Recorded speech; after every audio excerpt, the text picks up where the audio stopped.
এখানে বসে দেখেন আমজনতার দলকে নিবন্ধন দেওয়া কত কঠিন। আমরা এই নির্বাচন কমিশনের বিপক্ষে প্রত্যেকটা জেলায়, প্রত্যেকটা উপজেলায়, প্রত্যেকটা ইউনিয়ন ওয়ার্ড থেকে হত্যা মামলা দায়ের করব। 103 ঘন্টা প্রায় শেষ। আমাদের দলের সাধারণ সম্পাদক মহোদয় জনাব তারেক রহমান আমরণ অন্বেষণ করছেন। এখনও পর্যন্ত নির্বাচন কমিশনের কোনো ধরনের কোনো টনক নড়ে নাই।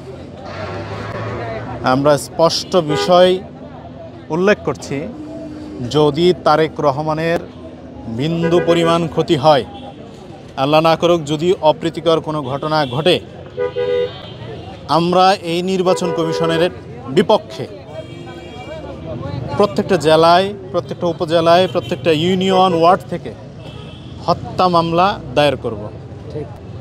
একটা জানের বিপরীতে আমরা দেখতে চাই তাদের দৌড় কত দূর।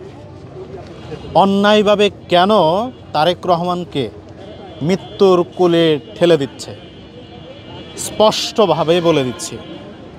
প্রত্যেকটা জেলা উপজেলা থেকে মামলা করা হবে, হত্যা মামলা, দলের তরফ থেকে বলে দিচ্ছি। আরেকটা বিষয় ক্লিয়ার, আপনারা দেখেছেন গণমাধ্যমে উঠে এসেছে, নির্বাচন কমিশন থেকে একটা চিঠি দিয়েছে। সেই চিঠির মধ্যে বেশ কয়েকটা বিষয় উল্লেখ করা হয়েছে। প্রত্যেকটা বিষয়কে ভুল প্রমাণিত করতে পেরেছি আমরা। আমাদের দলের সাধারণ সম্পাদক মহোদয় তারেক রহমান অন্বেষণরত অবস্থায় যুক্তরাষ্ট্রের 1 নম্বর জিম চেইন গোল্ড জিম এখন আবারও বাংলাদেশে বসুন্ধরা আবাসিক এলাকা ও বসুন্ধরা সিটি শপিং মলে সকল আমলনামা নিয়ে বসেছেন এবং সেই জায়গা থেকে বলেছেন লাইন বাই লাইন ধরে ধরে নির্বাচন কমিশন মিথ্যা বলেছেন এই চিঠির মাধ্যমে। আপনারা দেখেছেন নারী কোটা আমরা 33% সংরক্ষিত রেখেছি। আমাদেরকে ভারতী প্রতিম রাজনৈতিক যে অঙ্গ সংগঠন, সেই বিষয়ে আমরা ক্লিয়ার করেছি। আমাদের যুব আমরা করতে পারি, কিন্তু যুব এখন আমরা করিনি। অন্য কোনো আমাদের অঙ্গ সংগঠন নেই। প্রত্যেকটা বিষয়, ব্যাংক অ্যাকাউন্ট আমরা হিসেব দিয়েছি, পুরা আমরা শিট দিয়েছি যে আমাদের কবে কোন টাকা কে দিয়েছে, কিভাবে দিয়েছে, বিস্তারিত দিয়েছি। Dutch Bangla bank account number আমরা দিয়েছি। তারপরেও বলে তাদের হয় নাই। আমাদের গঠনতন্ত্রের যেই জায়গায় তারা অসঙ্গতি দেখিয়েছিল, সেই জায়গাও আমরা সংশোধন করে তাদের কাছে দিয়েছি। প্রত্যেকটা প্রুফ আমাদের কাছে আছে। তাদের দেওয়া চিঠি, আমাদের দেওয়া চিঠি, চিঠির পাল্টা উত্তর, এভিডেন্স, এভরিথিং আছে। লাস্ট যেদিন তারেক রহমান সাহেব অন্বেষণে বসলেন, সেকেন্ড দিন বৃহস্পতিবার ছিলেন, ওই দিন আমি সিসির সাথে দেখা করি। সেই সময় ওনারা বিভিন্নভাবে আমরা বোঝানোর চেষ্টা করছিলেন যে আমজনতার দলকে নিবন্ধন দেওয়া যাবে না।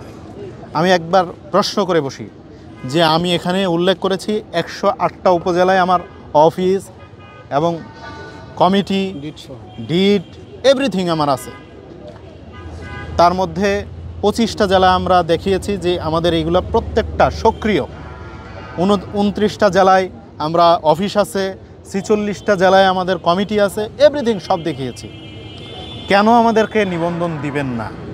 তখন তিনি বলে ওঠেন আমাকে যে আরিফ বিল্লাহ, আপনি আমার চেয়ারে বসেন, আপনি এখানে বসে দেখেন আমজনতার দলকে নিবন্ধন দেওয়া কত কঠিন।